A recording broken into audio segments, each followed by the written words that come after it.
Halo semua, assalamualaikum warahmatullahi wabarakatuh. Baik, di sini saya akan memberikan sebuah materi atau menyampaikan sebuah materi tentang software. Oke, kita langsung saja masuk ke dalam materinya. Yang pertama yaitu pengertian software. Software sendiri adalah sekumpulan data elektronik yang disimpan dan diatur oleh komputer.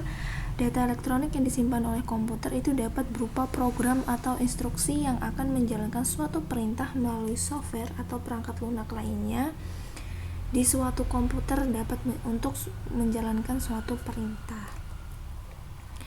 Dan perangkat lunak komputer itu merupakan sebuah program komputer yang menjembatani pengguna komputer dan perangkat keras yang digunakannya.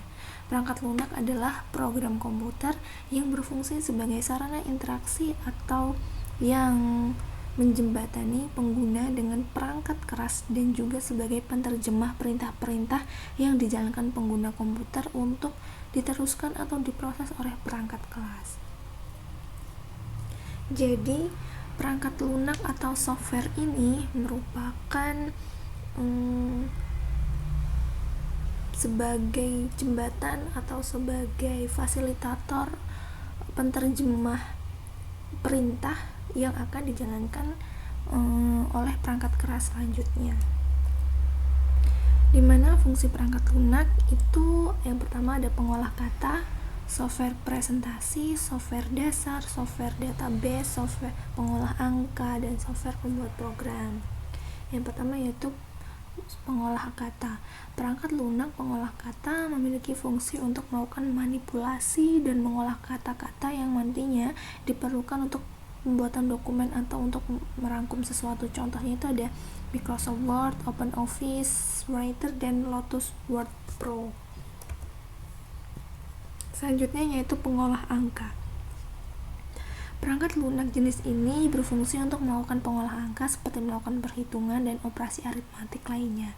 Dimana contohnya itu adalah Microsoft Excel. Software presentasi. Perangkat lunak jenis ini berfungsi untuk membuat suatu dokumen atau file yang dapat digunakan untuk presentasi yang mana mendukung berbagai animasi yang diperlukan selama presentasi dan fitur lainnya. Contohnya itu ada Microsoft PowerPoint. Selanjutnya itu adalah software pembuat program. Fungsi perangkat lunak ini adalah untuk mengembangkan program aplikasi lainnya yang dapat disesuaikan dengan kebutuhan pengguna. Software ini digunakan untuk menjalankan bahasa pemrograman komputer yang menghasilkan aplikasi sesuai dengan kebutuhan user. Contohnya yaitu Visual Studio dan Eclipse.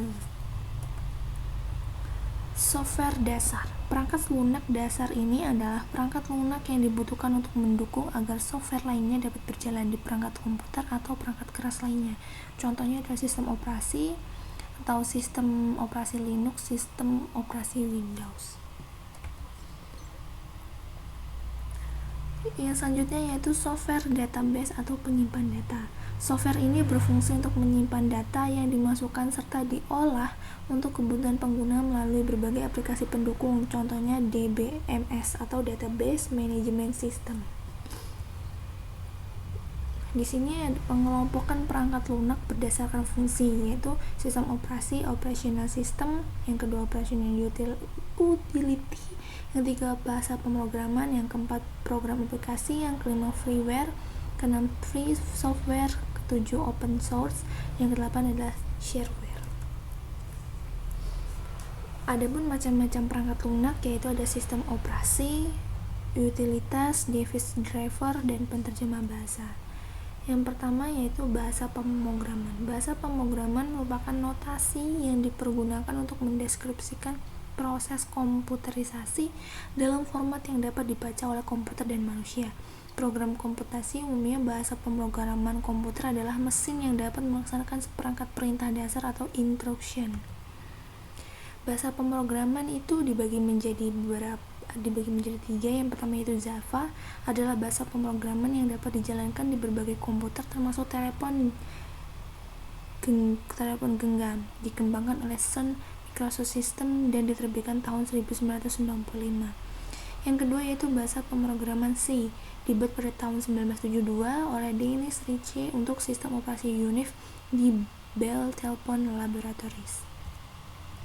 Bahasa pemrograman selanjutnya yaitu PHP. PHP adalah bahasa pemrograman web yang paling banyak dipakai saat ini. PHP banyak dipakai untuk memprogram situs web dinamis, walaupun tidak tertutup kemungkinan untuk digunakan untuk memakai lainnya.